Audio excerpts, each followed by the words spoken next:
What's up, y'all? Welcome to the Richest Steve in Atlanta. I am your host, Stevie Steve. What's up, y'all? You feel me? We here this morning, 6 a.m. as always, getting it in, getting that work in before the 9 to 5, before we go put in that work for the man. So make sure y'all like, subscribe, and leave a comment if you in the building so we can keep this thing going. We keeping this thing going. Y'all, it's been a very, cool weekend for me. It's been a real cool weekend for me. Y'all gonna see me in a music video coming up, man. Yes, y'all, I'm an extra in a music video. You might not know it's me, but I'm in it. Big Brother, the movie, coming soon. Y'all gonna see me in that. And then, y'all, we did some good this weekend, too. My brother set up a sandwich giveaway for the homeless. So, on Saturday, it's kind of like Saturday evening, around 5. I'll say around 6 to about 9 o'clock. You would have seen me out there passing out sandwiches to the homeless. Yeah, we gave away around 100 sandwiches to the homeless out in Atlanta. And it was cool. Y'all know one thing about Atlanta, though? It was a big crowd of us black people, and it wasn't our fault. I don't even blame the police fault.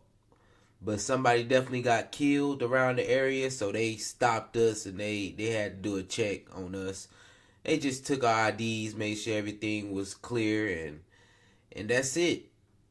So once that was done, went around our business. But yeah, we spread some good around the community, which is a great thing to do for the community. So like I said, I had a great weekend.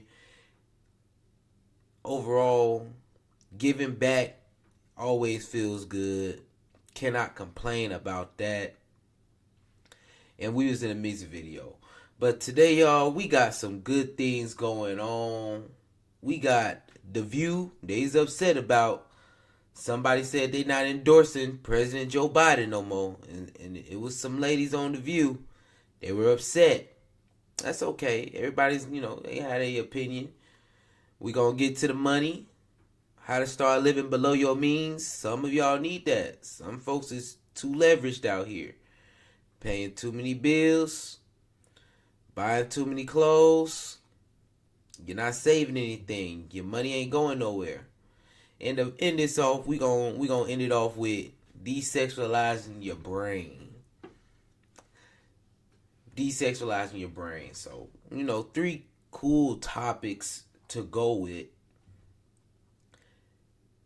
that I feel like we gonna get a lot from today, y'all. We gonna get a lot from this. So make sure y'all like, subscribe, and leave a comment as we get right into the first thing, y'all. The guest who was on The View, he's not even a guest.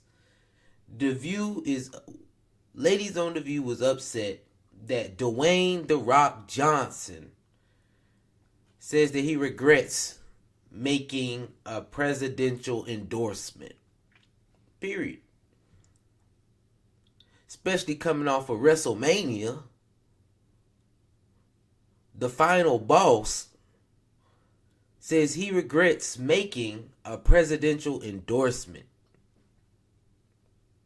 And a lady on The View was not happy about that. Not happy. Like he can't have his own opinion. So we gonna go straight on into that and review that and see what they had to say. Cause I think it's a little crazy that you can't have your own opinion these days, y'all. We live in a world where if you have an opinion, people gonna be mad. We don't care about that though. We still gonna share that opinion and get it out. So let's go ahead and get right into it. Oh, this morning, besides the earthquake going on Fox and Friends, superstar Dwayne "The Rock" Johnson was asked about. Yeah, he was asked about. Are his relatives here? What? You don't like him already, He was y'all. asked about putting his weight behind Joe Biden in the last election. So watch. Am I happy with the state of America right now? Well, that answer is no. Do I believe we're going to get better? I believe in that. I'm an optimistic guy, and I believe we can get better. The endorsement that I made years ago with Biden was one I thought was the best decision for me at that time. Am I going to do that again this year? That answer is no. I'm not going to do that, because what I realized, what that caused back then was something that tears me up in my guts back then and now, which is division. So a couple of... Before they go back, I don't think he was too wrong for that. I don't think he's wrong at all. The first thing, he's not happy with the state of the USA, of America. I'm not happy with the state of America neither. So at this point, can I just straight up endorse President Joe Biden? No. No. I mean, he didn't say I'm endorsing Trump. He just said I'm not endorsing a president this go round. He's not happy, but he's optimistic. You know, it's an optimistic thing. You know, we can get better. It's always a way to get better. It's always a way up. But what he's seeing right now ain't it. I don't think it's it neither. Inflation high, my taxes getting all took out. You know, it's a lot going on. It's a lot going on out here. Migrants running wild. Some of them trying to take people home, squatting. I don't like the state of America neither. So, like I said, I can't endorse President Joe Biden just off the top. And I barely think he moving. He barely alive to me. I don't think he's wrong for having that opinion. Personally, just me. I agree with The Rock, the final boss. It's nothing really. How can you be upset about that? It's his opinion. Let's see what this lady on The View got to say. She already looked like she don't like what he had to say. From the jump. Yeah, she don't look too happy. Questions. First of all, maybe they're not as relatives. Yeah. So the question, first of all, should I pay any attention to who gives an interview on Fox where they lie every day? Number one. Number two, should celebrities publicly endorse public figures? Or they should keep their politics they want to. I mean, celebrities are U.S. citizens, are American citizens. You don't lose your rights as a citizen because you are a celebrity. But, you know, Exactly. I remember, I'm so old, like I was telling Molly today, I said, you know, I remember being at a Republican convention where The Rock spoke, and I remember him being at the DNC. It was in the year 2000 in Philadelphia, and when he spoke, he wasn't there. It was George W. Bush that was getting the nomination. He wasn't there endorsing. He was there raising awareness for voting and getting young people and his followers to be involved. Like Taylor Swift is. Yeah, so look, I think for him, the cause of division aspect is a real one. He also went to the DNC that year. And I think everybody's entitled to do whatever the hell they want. You know, he's been... Thank you. See, she got some sense. She has some sense. The other lady just hating, y'all. She just looked like she a mad woman. Hating. He can do whatever he wants. And like she said, he was just spreading voters' rights before. And the first time he decided to endorse a president, he felt like it just created divide in his life. So he's like, he's probably in the middle again, just going to now talk about it's important to vote. It doesn't matter if you go left, right, Democratic, Republican. Pick. Go vote. It's your right. It's your right to vote. Go vote. That's probably what he's standing at, you know? And she's over here, celebrities shouldn't endorse anything. So what you over here doing? I think your platform turns you into a little bit more of a celebrity, not no news person.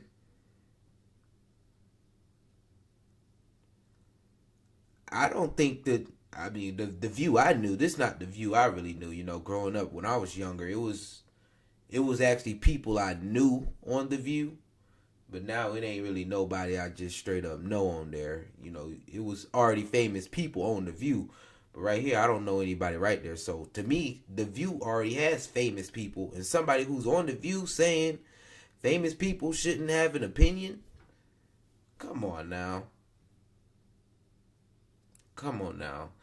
He's able to endorse whoever he want to endorse just cause. And like, it just seems like he's not going to endorse anybody. He's in the middle. He just wants people to go and vote now. That's how I feel. Quite political. I agree with you. And he's been very engaged and very involved. I do think we're living in a time where we have someone running for president that is an existential threat to democracy. Right? That is where we are at. Someone who has 88, criminal charges, 4 indictments, someone that has vowed to be a dictator on the very first day he takes office. Now is the time. If you have a platform, you must be active. You must speak out. That's how I feel. And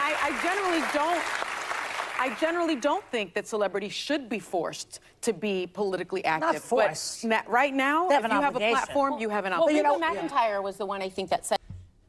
Who y'all think she was talking about? I think that was a contradiction. I think the other lady kind of wanna dial it back, cause she was just saying celebrities should not have an opinion. She just said they should not have an opinion. Now she's saying, I mean, obviously, y'all have an opinion. Not y'all, but obviously there's opinions going on here. The lady was just talking about one person. There's opinions here. I smell opinions. And I smell that lady gonna slowly, walk it back to whatever her opinion is. Are you mad because what you mad about? That's what I want. What really are you upset about? Because someone's not on your team? Someone can't have another opinion than you?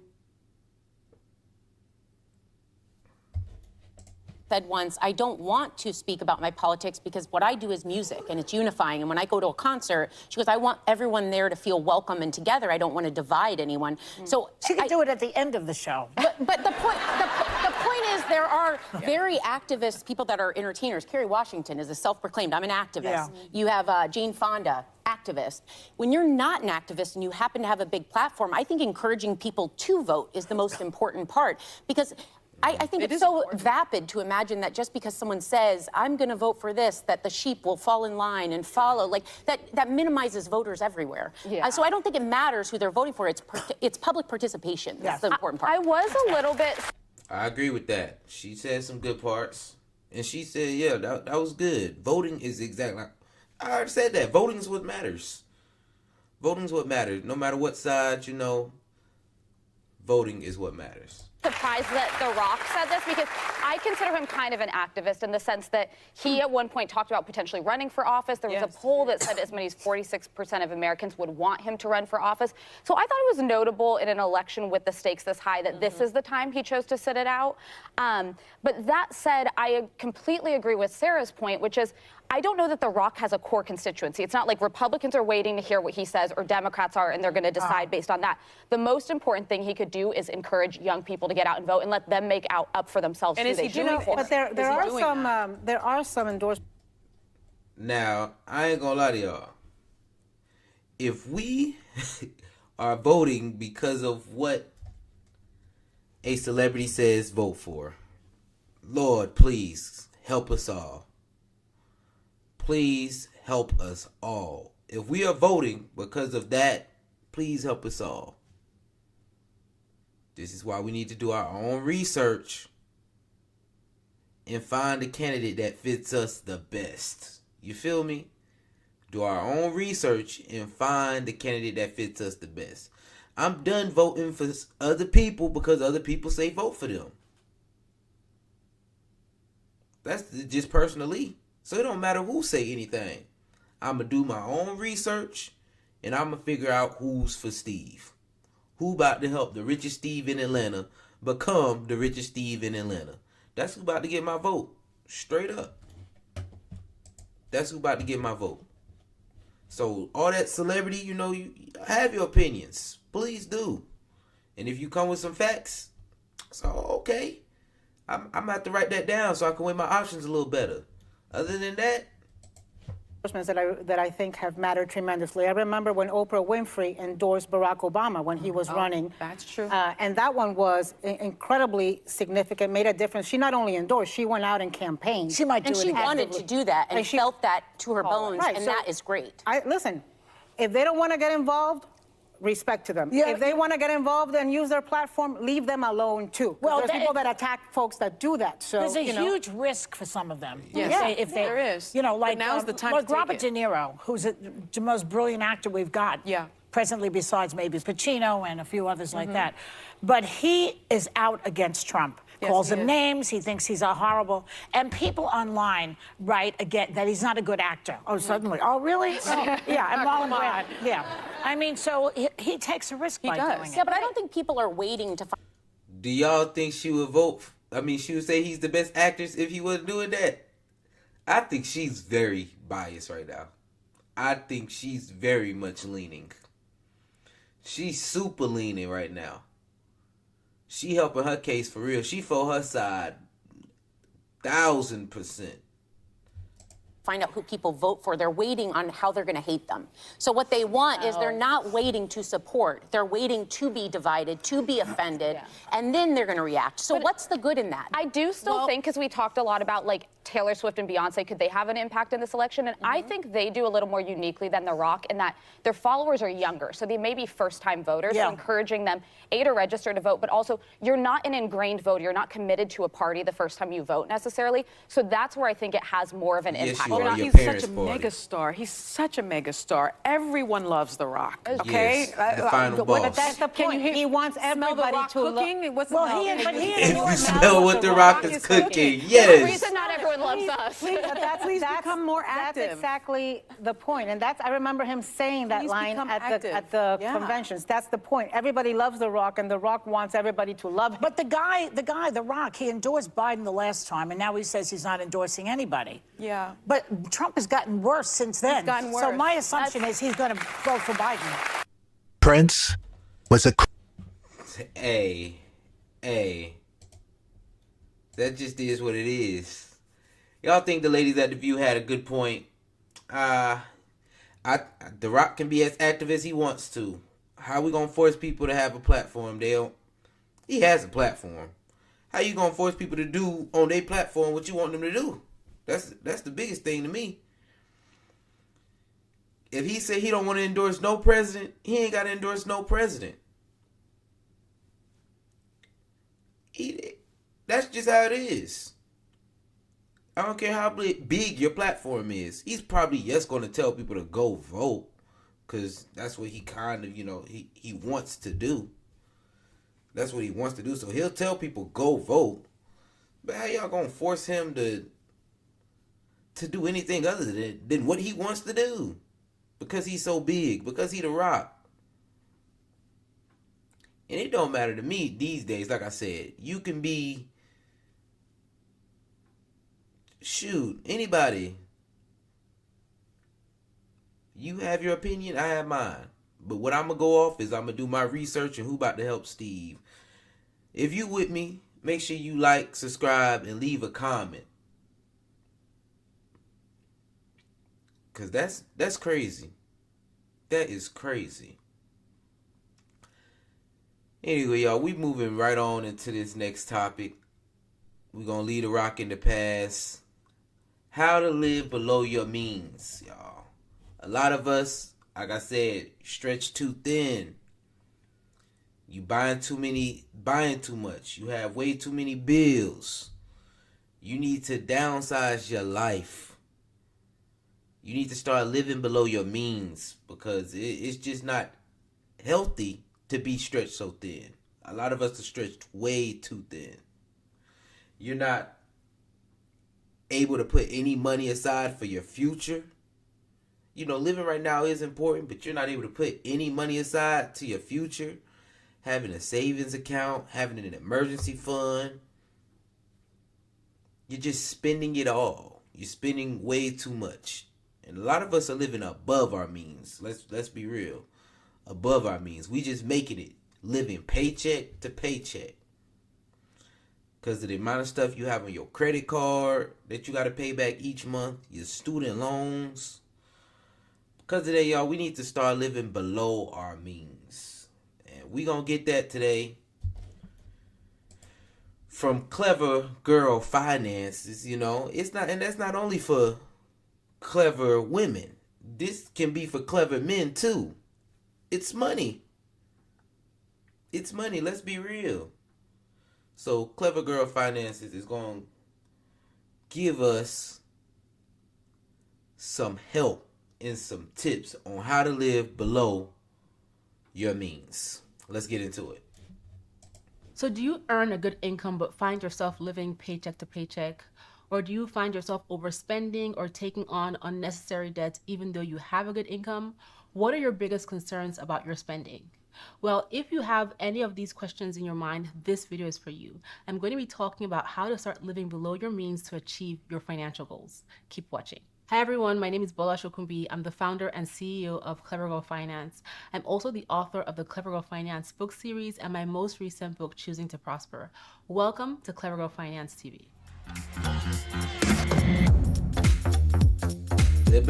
Live below your means, y'all. In today's video, we're going to talk about how to create a financial plan for yourself to help you start living below your means, especially if you find yourself in that place where you're earning a good income, but your money still finds ways to slip through your fingers. So we're going to start by looking at how you currently spend your money.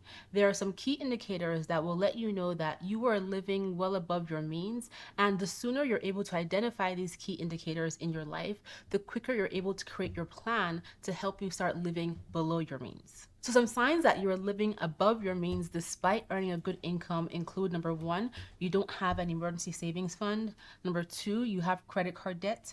Number 3, you're not saving at least 10% of your income. Number 4, you're purchasing big ticket items despite your finances. Number 5, you're paying for expensive vacations you didn't plan for.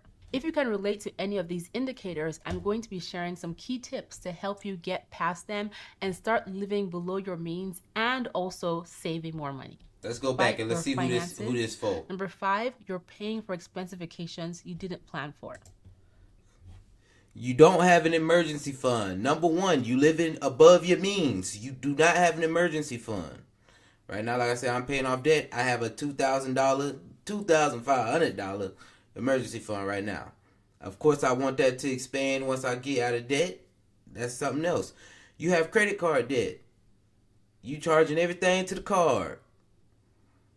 You definitely living above your means. You know, you don't really got it, but you're going to spend it. You're not saving at least 10% of your income. Like I say all the time, that should come first. 10% of your income should come first. You're purchasing big ticket items despite your finances. I know a lot of y'all put that Beyonce tour on credit cards in credit debt to go see Beyonce. And you're paying for expensive vacations you didn't plan for. The most craziest thing to me is spontaneous vacations. Oh yeah, let me just go on vacation. And what you gonna do? Charge it to that credit card. Hey, number 2 for sure. All these things, these are just some of the things, you know. The main one, big ticket items despite your finances. If you can relate to any of these indicators, I'm going to be sharing some key tips to help you get past them and start living below your means and also saving more money. So step one, you want to assess your financial situation. You essentially want to determine where do you stand right now when it comes to your finances. Where is your money going? And you want to look at your bank statements, your credit card statements over the last 3 to 6 months to get a good idea of where your money is going. Where are you spending this money? Even those small expenses, you want to pay attention to them. So the first thing you want to do is get clear on your current situation by determining where your money is going, highlighting those key expenses, and then determining your income and comparing your income to those expenses.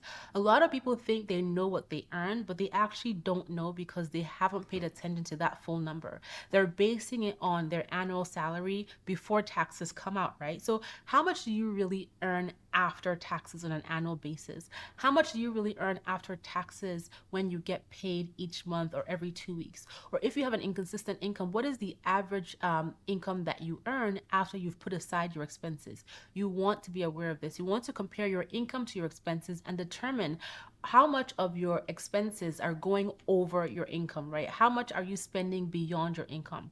Once you've done this assessment to see where your money is going and how much you are overspending by, then you're ready for step number 2.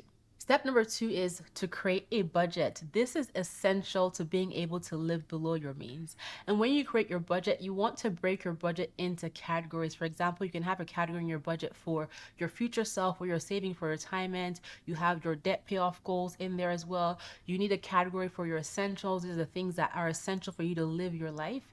You may have a category for your life goals. So these are the things that you want to achieve outside of saving for your future self.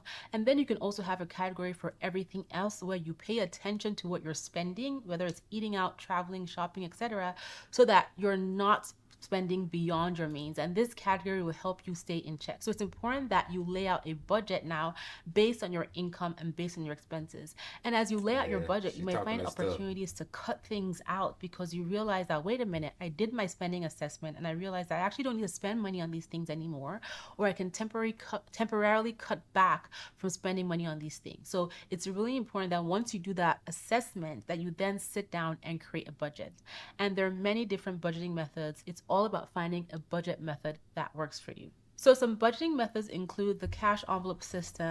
Before she go into some budgeting methods, y'all, I wanted to combine that step 1 and 2 together, because creating a budget, really assessing and creating a budget is like all one step. You do that all together. Like, you wouldn't assess and get it. You would do that all together. While you assessing, you writing it down. Okay, this is how much money I make. I spend my money here. I spend my money here. Spend my money here. Spend my money here. You writing that down, and then once you see, oh, I'm over leveraged right now. I'm over leveraged. Then you find places to save. That's when you bring in some of these budgeting, tips, or per se, or budgeting methods. Okay, so I'm a budget like this, I'm a budget like that. That's as soon as you asset though. Then you know how much money you make. And it's crazy. Some of y'all don't, when it comes to assessing, some of y'all don't know how much money you make per week, per 2 weeks, per month. That's crazy to me. Y'all don't actually look at that. I believe some of y'all don't. I believe some of y'all don't. Some of y'all don't even know taxes get took out. Some of y'all don't even know taxes is getting took out. And that check that you get during tax season is your money. I'm telling y'all, I don't think I would want a big tax bill coming back to me. That's crazy. That means the government done took a lot from you and they giving it back interest free. Let you take some money from the government. I bet you got to pay them back in interest, but they won't pay you. But that's besides the fact. The fact that we don't know how much money we're spending. We don't know how much money we're making. Y'all don't know any of that. You just living day to day, clueless. You need to make sure that you are assessing your money and that you have a budget that you follow. Y'all, I ain't gonna lie. One thing I am mad about, Mint is no longer around. I used to advise people, go to Mint. I'm still trying to find one that at least was free. I might have to go with Dave Ramsey's Every Dollar and go ahead and hey, spend money to save some money. But yeah, because I have a budget on his app, but I like to automate my budget. And to automate your budget on his app, you got to pay a little bit extra, you know. I might have to just go ahead and pay that because Mint has been not around for like a month now. I feel like I'm a chicken with my head cut off. I mean, I know where my money's going, kind of, but I can't get those exact down to the cent dollars is what I want to see. That's what I want to see with my budget. And that's how I make my budget, down to the last cent. Okay, I know this going there, I know this going there. Oh, okay, I got some floating money. This can go to my vacation fund. That's what a budget allows me to do. It allows me to feel like I have financial freedom in a sense because I just know where all my money's going. I'm not guessing. Oh, do I have enough money for this? I know. Oh, heck no. Oh, heck no. You want to go out to the club and get a section? How much? Oh, you want to split the section? About $100 each. Do I want to use that in my Get Lit fund? My fun money? Do I want to spend that all in 1 week? That mean next week, I got this plan, I got that plan. Nah, bro. I can't do it this week. That's the type of freedom I have. I automatically know. And then it allows me to say yes. Oh, I know I had this much money in my savings for this. My budget say I got this much to spend. Yeah, bro, let's go. Let's have a good time. I feel like it frees me up. So let's get these methods out the way. Zero-based budgeting, percentage-based budgeting, or using an app or spreadsheet. And you can stop by clevergirlfinance.com. We have tons of articles on all these different budgeting methods. We also have several free budgeting worksheets in our worksheet library that you can find on our website. And then if you feel more comfortable budgeting with an app, go to your smartphone's app store and download a bunch of budgeting apps and then go through them. Take some time to go through them to see which of them you prefer to use and will work best for your lifestyle. The key to successful budgeting after you've built your budget is checking in and finding a budgeting method that you enjoy using so that you can check in often. And then step number 3 is to create a financial plan. So you know where your money is going, you know how you're spending your money, you've created a budget to help you keep your spending below your income, but now you want to create a financial plan, a plan of your long-term and your short-term goals that you want to achieve in your life. This is really important to have. This is also tied to your purpose and your fulfillment. And so your financial plan will include things like your goals, your debt payoff plan, your emergency savings plan, your investment plans, and even an estate plan. This is essentially your overall plan to achieve financial wellness for yourself, starting with those short-term, mid-term, and then your long-term goals. You can use financial planning apps or templates or worksheets. Like I mentioned, we have over 40 plus free worksheets on clevergirlfinance.com. It doesn't matter what tool you use to set up your financial plan. It can be a simple spreadsheet or Word document, but it is essential that you lay it out so you know what goals you're going to be pursuing and you know why you want to stay motivated and inspired to work your plan and live below your means. By the way, if you're enjoying this video, I would love for you to hit the like button below and subscribe to this channel, and then tell all your best girlfriends about Clever Girl Finance. Then stop by our website at clevergirlfinance.com. We have over 30 plus completely free courses, over 40 plus completely free worksheets, like I mentioned, and our blog gets updated every single day. And you can also tune into the Clever Girls Know podcast everywhere you listen to your podcast episodes. Okay, let's get back to this video on living below your means. All right, y'all. Step number 3. Step number 3 was create a financial plan. This is your guide to budgeting. What are you budgeting for? Why are you budgeting? What goals do you want to meet? What do you want to do with your money? Now that you have the freedom to decide because you have a budget what you want to do with your money, you need to make that plan as well. What do you want to do with your money? Do you want to pay off debt? Do you want to save for an emergency fund? Do you want to save up for a down payment on a home? Are you saving for this vacation? Are you saving for that clothes? You know, oh, I want these shoes. Let me put that in my budget as a short-term goal to save up this amount of money. That way, when it comes, I don't have to put it on my credit card. which I might not pay off, and now I'm paying 36% on top of already what I had to pay for the shoes. What is your plan for your money? That budget frees you to now create a current for your money. You creating the river for your money. You're telling your money which way to go. That's the freedom that you have with a budget. That's the freedom that you have after you assess where your money's going. I'm telling y'all, it's all about having freedom at that point. And that's why, honestly, I love my budget. Like I said, I haven't had a budget for 1 month, and now my head's cut off. And after this, I'm gonna have to go buy every dollar, because I like to automate my life and just have things going quick. That way I can check it every day. I can check on my app every day how much I done spent real quick.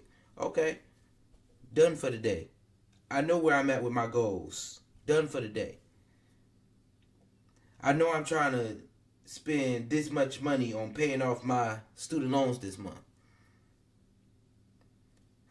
I know this vacation coming up. Let me put this money to the side so that I can have a good time on that vacation, instead of being one of those friends that ain't got no money on the vacation, and now the whole group looking like, man, what you come for? All right. We won't go on the excursion. We'll just hang out at the hotel. You don't want to be that friend. You don't want to be boring friend, because you ain't got it. Because you ain't got no budget, so you didn't save correctly for this trip. You should have said no to coming to the trip anyway, because you was over leveraged. But now you boring friend, and the one that everybody gonna talk about. Hey, get you that budget. Create that financial plan. That way that doesn't happen. That way you can start putting money to your retirement, to your future. 10% up first too. And then step number 4 is to curb your spending. And so this is now an intentional act you're going to take, an intentional action you're going to take to minimize how much you're spending, especially in unnecessary areas, so that you can get to the point where you're living below your means. And one way to do this is with a spending journal. And you can do this for a couple of weeks or for a month, where you have this journal, whether a physical book or the notes app in your smartphone, and you write down what you're spending every single day.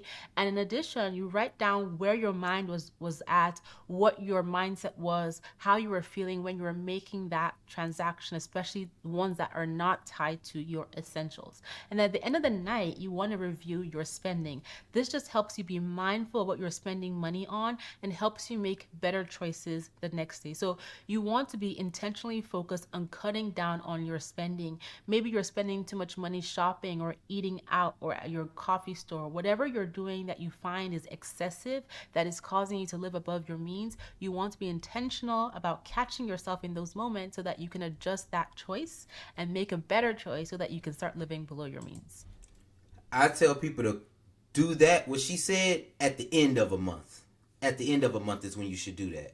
Because live normal for that 1 month before you start curbing your spending. Or you could have done this actually when you were assessing what you spent it on from the month before. But let a month go by or whatever, and then look. That way now you can see, oh snap, I spent $200 on Chick-fil-A last month. Can't believe this. I spent $200 on Chick-fil-A? Dang. I spent $500 on clothes last month. I need them clothes. I think I could have saved right there. I could have saved in that area. Or one of my favorite ones is the Get Lit fund, where everybody feel like you need so much money for it. This is the reason why. I spent how much on smoking and drinking last month? This happened. Stephen, college. I spent how much? What? Oh, something has got to change. That was the best one for me right there. I spent how much? oh nah, something has got to give. And I'm out here kind of struggling, but I spent my money on this. That's the big one for me. That's the big one for me right there. When you're able to find out where you can curb your spending at, that's a big one. That's when you really feel that freedom from your budget. Ain't no way I'm spending all my money on this stuff. But when you start seeing it, is when you start realizing, okay, the path I've been going down is not the path I want to go down. But you got to see it to believe it first. You got to see it to believe it. And once you see it, once you do that one exercise, it'll really change your whole thought process. Number 5, consider living frugally. And one thing I want to say about living frugally is that it's not about being cheap. It's about looking at a new way of life that allows you to save money. That is what being frugal is about. You can still have quality, great items, make quality purchases, but instead you're focusing on how can I save? Where can I cut back? What is worth it and what is not? And so living frugally is one way that you can focus on living below your means. So for example, instead of always buying brand new clothes, you might decide to focus on making a list of things that you need that are missing in your wardrobe, for example, if you do need to shop, and then looking at the pre-owned market for high quality items. A lot of times you're going to find brand new items from brands that you love, but at an incredible discount because they are considered pre-owned. And so you want to explore options in which you can save by living frugally.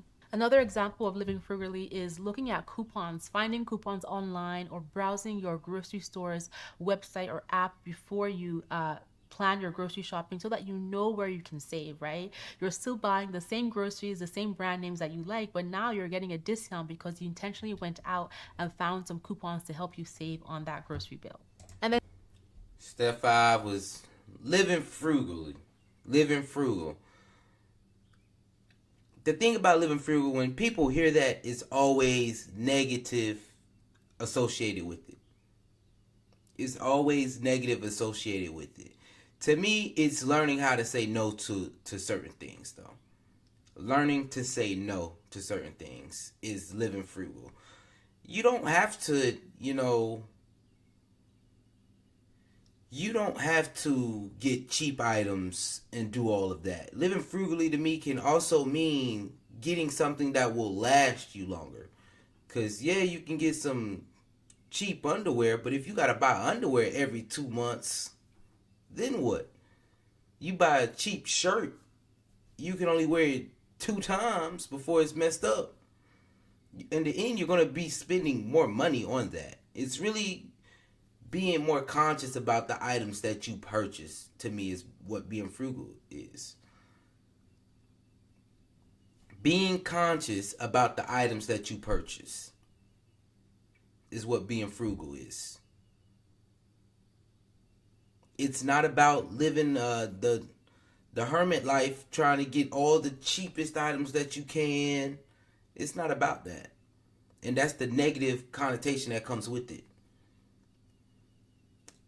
He cheap. He cheap. He ain't gonna spend no money. It's not about that.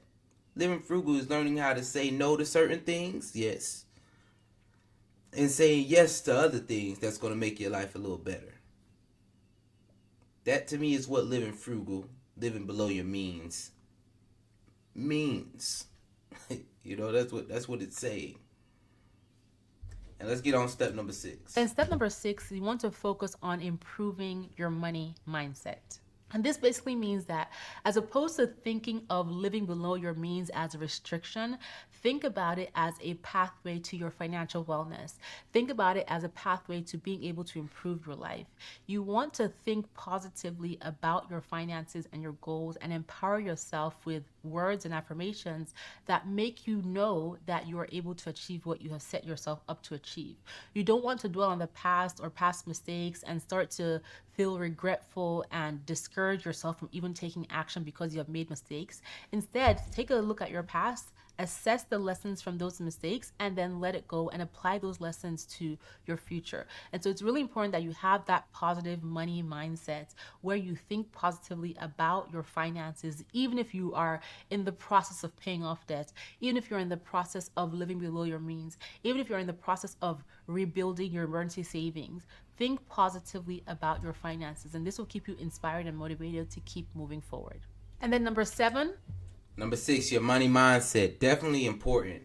The way you think about money should change. The way we think about money definitely should change, especially financial literacy. A lot of people, they see financial literacy as a negative because they feel like you're restricted in the way that you spend your money now. Like I said, since I've had it, I feel freed.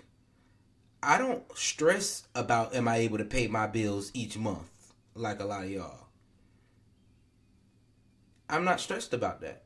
I just don't stress because my finances are set up in a way I'm not worried. I don't worry about paying credit card debt every month because my budget isn't set up in that way. I don't think to use money that way. At least with the credit cards, going into debt on a credit card, boy. Especially if you at 36%, boy, you really get knocked across the head.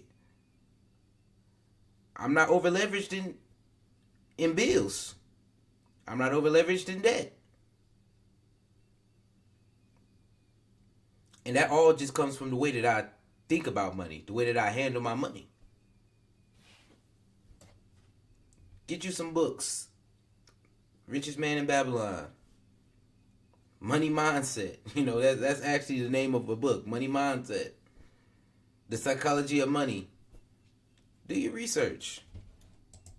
Step 7 is find ways to make extra money. And so when you're in this space where you're trying to live below your means, you may find that, okay, you have cut back as much as you can cut back, but your expenses still happen to be high and you can't adjust them right away. For example, you may be tied to an expensive mortgage or rental lease that you cannot break immediately.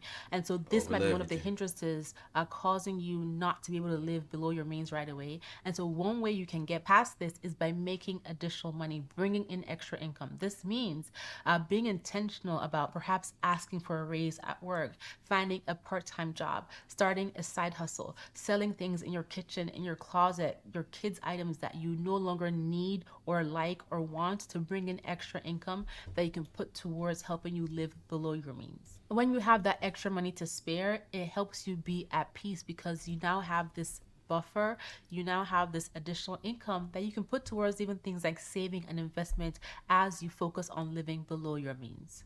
And then step number 8. I have one, y'all. Going back to school to get a degree that actually will make you more money. Go back to school and get a degree that'll actually make you more money. Go back to school and get a trade that'll actually make you more money. All the above. Go get some education somewhere else than where you're at. Especially if you can't live above your means. Go get a career that'll actually help you make that money overall. Instead of killing yourself working all these jobs for the rest of your life because you have a certain lifestyle that you're trying to uphold. Go make some more money overall.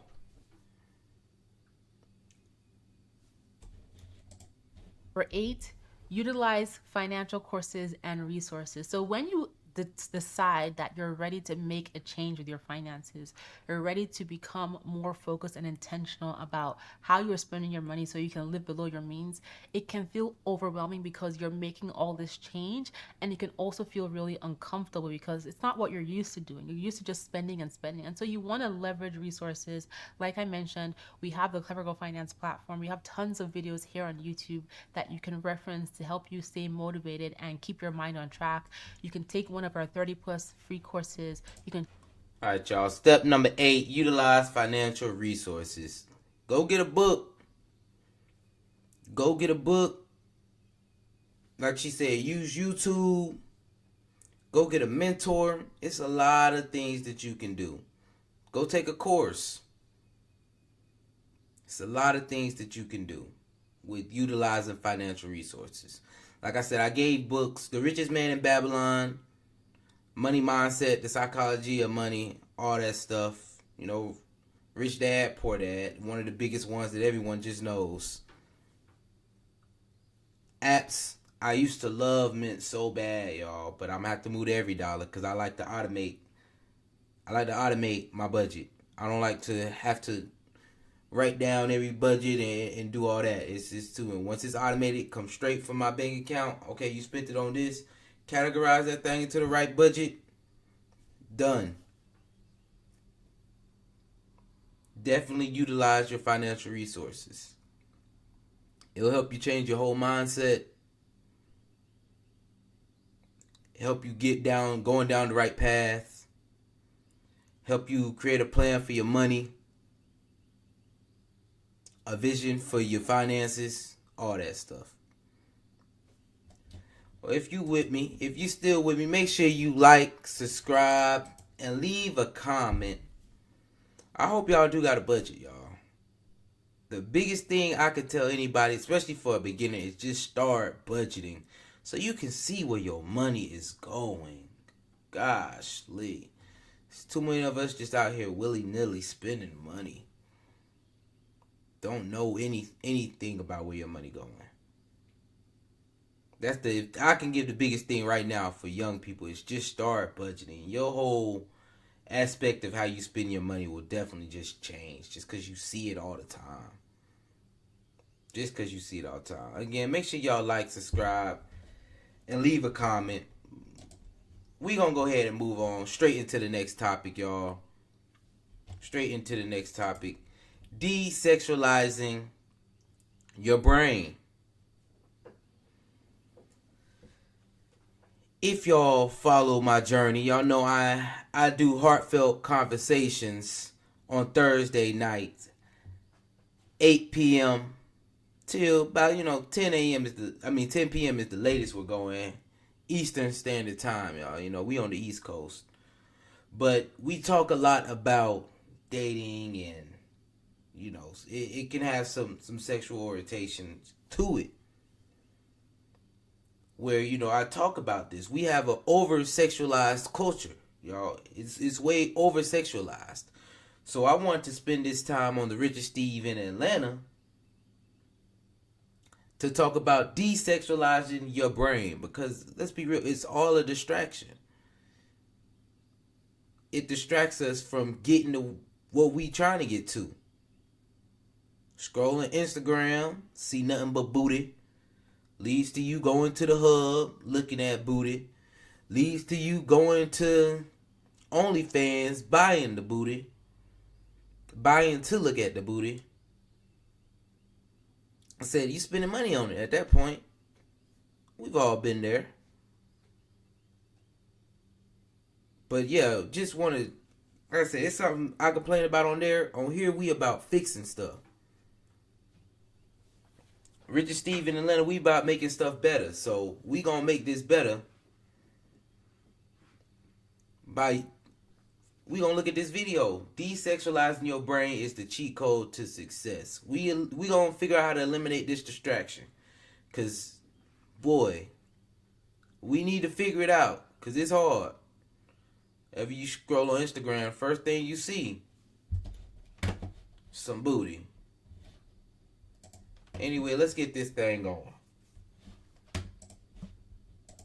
It has never been harder to win than right now. Why?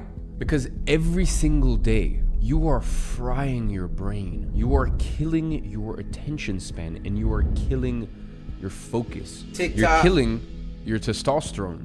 And because of all of that, you are killing your success. The average person has a worse attention span than a goldfish. TikTok. And that's who you're competing against. So on the good news, that means that just with the tiniest bit of discipline and work ethic, you are already ahead of 90% of people. And before we even begin, you need to understand that your ability to control your urges is directly correlated to your success or lack thereof. If you cannot control yourself, if you cannot be disciplined, you will never be successful. It is simply impossible. And that is why it's so important for you to master your urges. And all of that starts with desexualizing your brain so that you are no longer ruled by your primate brain. So today I'm gonna give you the only 6 steps you need to desexualize your brain and regain control of your life. Because it's having that very control over your mind, your body, and your life that will ultimately lead you to success. Now,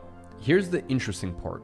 Truly desexualizing your brain actually has very little to do with sex and has everything to do with something else. But I will get to that a little later in the video. So for now, let's get into it. Like we said, 6 steps to desexualizing your brain. Hey, if you can conquer this, you pretty much can do anything. Like he said, just having discipline, respect for yourself, it's all gonna help out. So 6 steps to help you desexualize your brain. Let's get into it. First step is to stop watching porn. First and foremost, you need to stop watching porn. Now listen, this may sound obvious, yet 99% of young people simply cannot stop. I would say that watching porn is by far the worst way which you sexualize your brain. And let me explain to you why.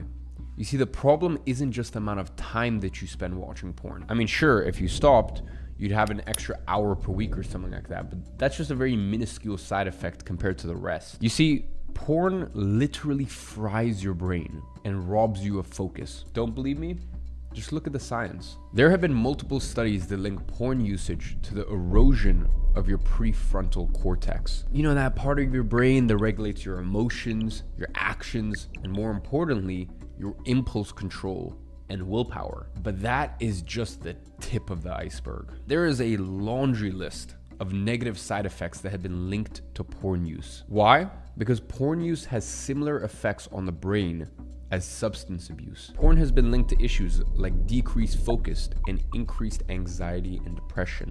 Now, as if these problems weren't big enough, porn has also been linked to trouble in long-term relationships and, of course, impotency. In fact, there is an epidemic of young men who are experiencing sexual issues like erectile dysfunction because their brain has been rewired. It's unfortunate because these young men have consumed so much porn that their neural pathways have literally changed. I mean, they've effectively trained themselves to be aroused by watching others do the deed instead of doing it themselves. And porn users even reported that they are less satisfied with their lives than their counterparts who don't watch porn.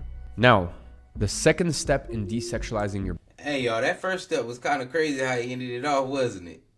That had you thinking like, God, hold on now. He said, your brain now is trained to get off on other people having a sexual experience. That is crazy. Not you. You not getting it off. I mean, you are, you getting it off, but you have satisfaction from watching other people have sex. That's kind of crazy now. And then, all the other side effects. But, a lot of people don't even care about the science. You gotta put it in a way where they think a little like, oh, hold on. You said what? No Diddy. They trying to say no Diddy. No Diddy. Man, y'all need to start watching porn. That right there, I think that's a little Diddy. What you mean? You get off the other people having sex. That's a little bit off in the brain. Then you get to thinking, oh snap, that is kind of weird. Something I've been doing for years. That is kind of weird. I may consider. If step number 2, if number 2, keep giving it to me. Number 2. Your brain goes hand in hand with quitting porn. And that is, you need to stop pleasuring yourself. Look, I understand it's addictive and I understand that it's been normalized in today's day and age, but there is nothing healthy or normal about it. And not even because the very act is so terrible as it is with porn. It's actually just because of the consequences of it. You see, every time you do it, your dopamine surges. I mean, you're pretty much signaling to your brain that you have accomplished what is supposed to be man's highest goal, to procreate. You are essentially telling your brain that you've done the most important thing you'll do all day. Now, of course, you and I both know that that's not true, but the neurons firing in your brain do not. And that is why you are rewarded for it. That is why it's cheap dopamine, because you are tricking your own brain into giving you dopamine you have not earned. And that's why your ability to focus and your ability to do hard things plummets. Because how do you think that the real world will stack up to the dopamine and other chemical releases that you're getting from doing the very thing we have been evolutionarily designed to do? Well, the answer is, it won't stack up at all. I mean, no wonder you can't focus when your dopamine receptors are so fried. This is why you can't focus. I mean, listen, of course everything else will feel boring when you've just done the dirty business. And this is why you need to stop. So you ask yourself, why do so many young men keep doing it? Because they are addicted. They are addicted to cheap dopamine in the exact same way that people get addicted to drugs. I mean, in fact, porn and masturbation are the most difficult addictions to break. Why? Because of the insane dopamine spike that is caused by it. So real quick, let's just look at the data. If you eat a delicious burger or some other carb-filled meal, your dopamine levels will spike by 100%. Now, if you smoke or get some other form of nicotine, your dopamine will spike by 200%. Whereas porn and masturbation boosts your dopamine by over 250%. The exact same as sex. Now, here's the key difference. Porn and masturbation will then make your dopamine levels fall way below baseline. And that's where those lethargic feelings come from after. That's the exact same dopamine curve you get from drugs. So then that really starts to beg the question, how the hell do you stop? And here is where it gets interesting. You see, an addiction to porn and masturbation isn't actually rooted in anything sexual at all. And that leads us onto the third step of how. Yeah, porn and masturbation go hand in hand together. I'm sure y'all not watching porn without masturbating. Am I correct?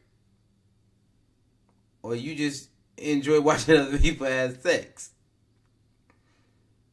That's how that. I mean, I know some of y'all get down like that. But for most people, I'm sure they masturbate. Like you said, it is cheap dopamine. You done went to work all day. You done had a tough day. Ooh, I gotta let loose. Go let one loose. Go watch you some porn and masturbate. It's the same cheap dopamine after you get off work. Oh, I gotta wind down. We having wind down Wednesday. Y'all come on through. We gonna sip on wine and get a little dopamine hit from the buzz. Like I said, it's pretty much same thing. And after it, you get you a little spike. Now you're done with for the day. I done did the most important thing I'ma do to my brain for the rest of the day. Procreated with myself.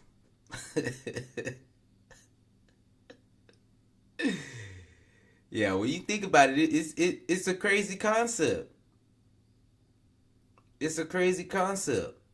But it is definitely a cheap dopamine hit. Stressed out, about to let one go real quick. That's what it. This is just the common thing that goes with it. The common thing that goes with it. Cause it's gonna make everything better for the next however long, or so. I'm gonna get that cheap dopamine hit. And what can you say about that then? What really can you say about that after that? How you can desexualize your brain. Number 3, purpose. Now, they actually did a study where they tried to figure out what causes these addictions. And the answer may surprise you. You see, it wasn't actually any form of perversion. It wasn't childhood trauma. It wasn't extraordinary libido. Instead, it was something far simpler, far more rudimentary. It was meaninglessness. Simply put, if you don't have a purpose, if you don't have a goal, if you don't have something that you are striving towards, then you are more likely to devolve in these addictions. Now, the good news is it's fixable. Every man should have that purpose, that North Star that drives him forward. You simply need something better to do with your time than give in to your urges. What that something is will depend on the person. Now, from an early age, we are taught that we need a good college education and a corporate job as though that's somehow gonna fulfill us. But we both know that that's definitely not true, is it? In fact, that's not true at all. And from October 30th to November 6th, I'm gonna expose how and why you have been indoctrinated to believe this. And most importantly, I'm gonna show you how to escape their indoctrination and earn back your freedom. So if you wanna be a part of that free online event, then sign up with the link below. Anyways, we all need something to guide us. For some, it'll be starting a business. For others, it might be something entirely different. I can tell you that for me personally, my North Star was to be able to take care of my mom and my loved ones. And that is why I went into business, because I had that North Star to guide me. And honestly, without that North Star, I can confidently say that I would have given up, because the money isn't enough to keep you going. You need that North Star. You need that why, that purpose. But even then, once you have your purpose, you may still slip up. Why? Because there are triggers out there that cause you to do so. And this leads into our fourth step in Desexualize. Step number 3, have a purpose. I know for sure boredom and doing meaningless work that means nothing to you will definitely have you running back to your urges. I'm bored. I'm not doing nothing. It just hit your brain. Oh, let me go get one off. Let me go get one off. So this work is killing me. I don't enjoy doing this. Let me go get a cheap dopamine hit. Let me go get a cheap dopamine hit real quick. Having a purpose definitely helps. Number one, if you're doing something for your purpose, you're not bored. It's something you enjoy doing.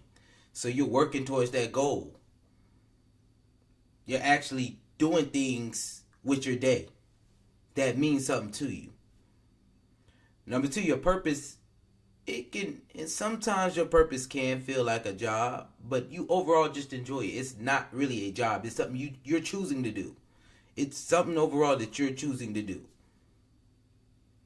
So that is like meaningless work out the door. It's not meaningless work. It's work that you're doing to get to your goals.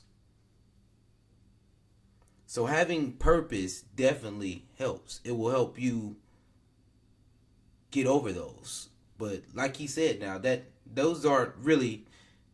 doesn't help with the triggers, because it's some triggers usually that go on with you wanting to get off. So he's gonna give us that in step 4. But definitely have you a purpose. It'll just overall your boredom and your meaningless walk in life of which is leading you to want to have dopamine, get that dopamine hit, will be curbed.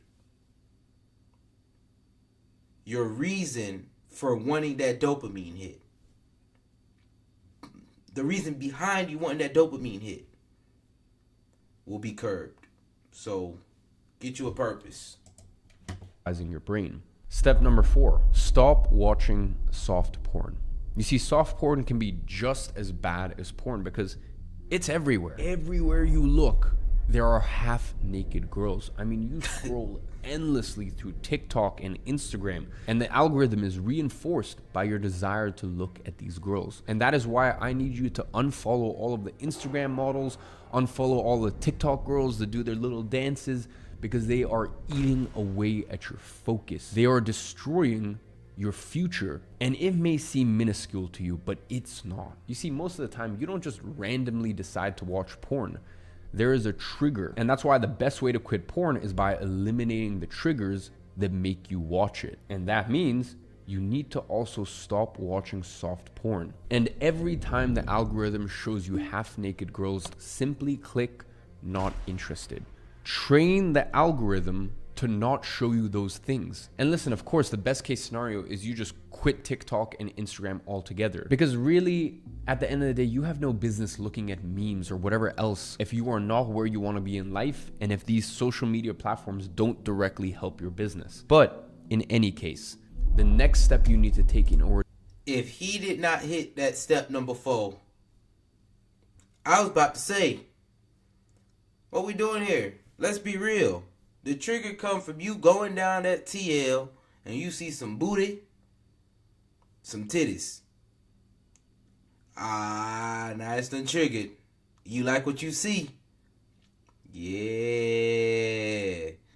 That algorithm is a beast, y'all. That algorithm is a beast. Me and my friends talk about that all the time. Hey, bro, it's time to change the algorithm, man. Make sure y'all changing the algorithm. Literally. Because it just makes it difficult to live. If every time I go on my TL, I see booty, it's like, golly, you can't escape. I cannot escape. Because it's just all around me. Like, come on. Why every time I get on Instagram, I got to see booty cheeks? I got to see titties. And that all comes with you have to change your algorithm, because that's not what's only on those platforms. The algorithm knows that's what you like to see. It knows when they show you this booty, he gonna click on that. He gonna stay on this a little longer. When it shows you the women provocatively dancing, you gonna stay on this a little longer. Boy, she shaking that booty. Boy, is jiggly. Boy, is fat. Boy, she got some titties on her. Be the opposite way for females too, but I'm a dude, so I come on. That's what it is. It's literally keeping you on there. You trained the algorithm to show you this. And it's all about detraining the algorithm to show you other things. Like he said, that's a good thing. I actually never thought about clicking not interested. I usually just say, those are the things that you're clicking on. So when it actually shows you something else, that's what you need to be watching. That's what you need to be clicking on. Because then you can retrain it. But definitely hitting that not interested works. You'll see it changes pretty fast. It definitely changes pretty fast. Victim to the algorithm. I'm telling y'all, the algorithm is crazy. The algorithm is crazy. I know, hey, we all done fell victim to it. You get on Instagram, you get on Twitter, like he said, it's gonna show you some soft porn. And next thing you know, you going right on over to the hub. Or she done showed you a little soft. Now you want to see it. Now you willing to buy it. We going OnlyFans. She fine as all get out. She gonna show me a little bit more for $15 a month. Alright. Let me go on over to this. It's only $15 a month. And some of y'all, you got the budget for it. I got the budget for this. It's only $15 a month. That's just how it is. That's just how it is. That algorithm leads you on. And it's just because we have, change your algorithm, y'all. Just change your algorithm. Or to desexualize your brain is to focus inward and not outward. You see, the biggest problem with the sexualization of your brain stems from the changes that are happening in your dopamine system. The sexualization of your brain impairs your ability to do hard work because your brain becomes so used to cheap dopamine. And that's why the next step requires you to learn delayed gratification. Instead of constantly looking outwards for stimulus and dopamine, you need to learn to look inward. Now, You might be asking, what does that actually mean? It means that 99% of people get their so-called happiness by doing fun things, whether those things be as sinister as porn or as innocent as chocolate. But if you truly want to be successful, that cannot be you. Now, I'm not saying that you need to cut every single source of dopamine from your life, but you definitely need to think about what's helping you and what's hurting you. And over the years, I routinely do a dopamine detox. This is where for a certain amount of time, usually between 24 to 72 hours, you do nothing. No food, no phone, not even books or music, and certainly no porn. Just complete stillness. You need to become used to finding peace without these external stimuli, because the goal is for you to be so fulfilled by your work that you eventually get those same dopamine releases by doing hard things. You see, dopamine is nothing but a reward system. It's the way that your brain has evolved to reinforce behaviors that will increase your chances of survival. And that is why sex spikes your dopamine so much, because without procreation, we wouldn't exist. But in today's world, social media and food has hijacked those same systems. And that is why it is your job to regain your control over them. So stop seeking cheap dopamine externally and instead look inward. And that is how you desexualize your brain and realign your actions with your goals. Now, the final thing. Definitely. Stop looking outward and start looking inward for that dopamine hit. Be happy for other things is mainly the thing. Get your dopamine from accomplishing some things in your life instead of getting cheap, quick dopamine because you just got a nut off real quick. And this is not just, this is all to me about pure dopamine hits in general.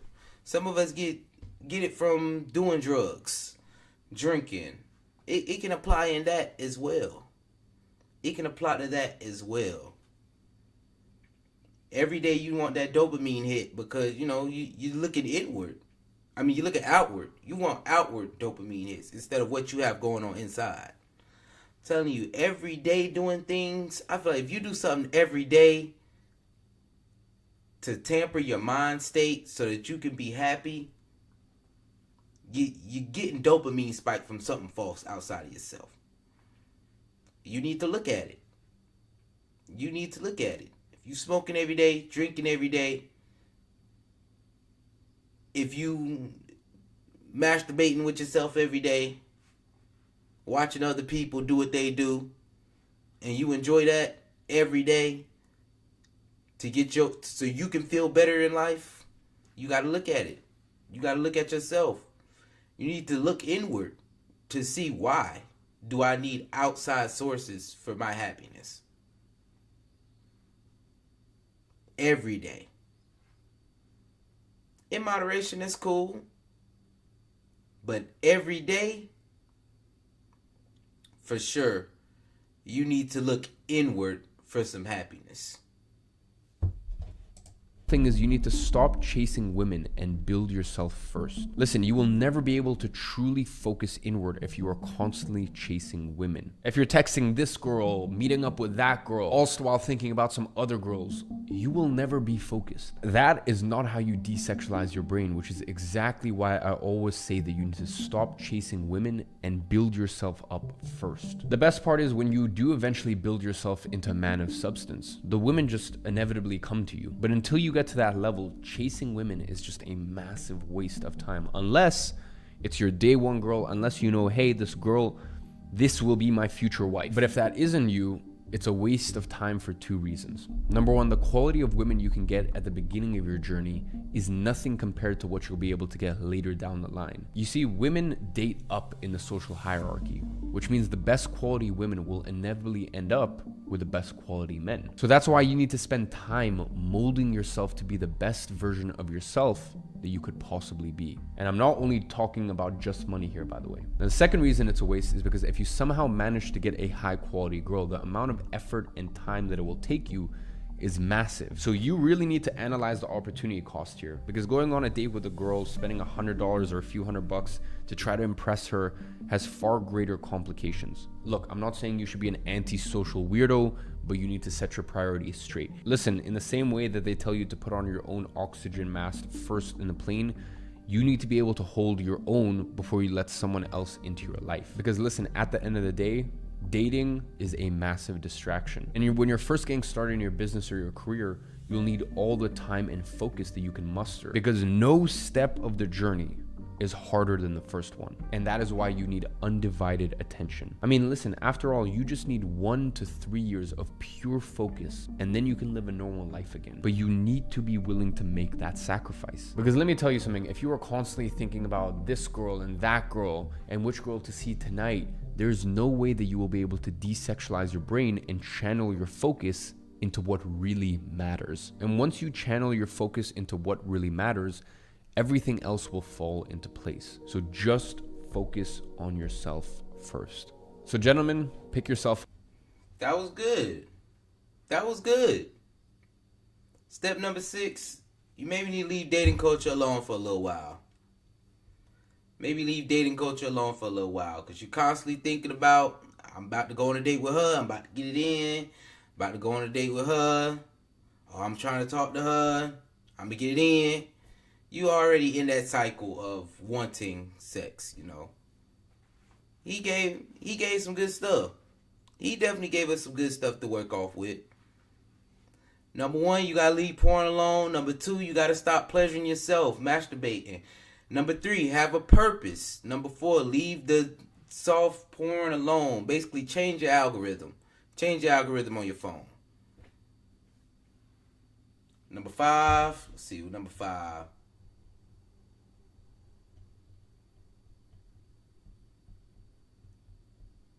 Yeah, number 5. Number 6, leave dating culture alone. Just give dating a break for a little while.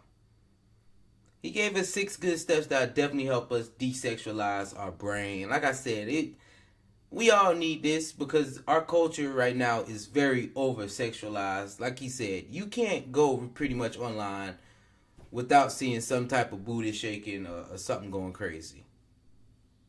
Especially, you know, that's just what keeps people on apps.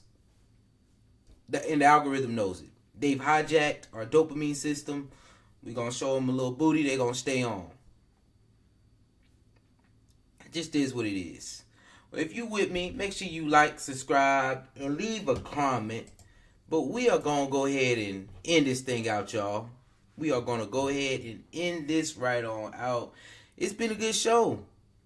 We had The Rock giving some political views. The View didn't enjoy that. You know, the ladies of The View, they didn't like his stance.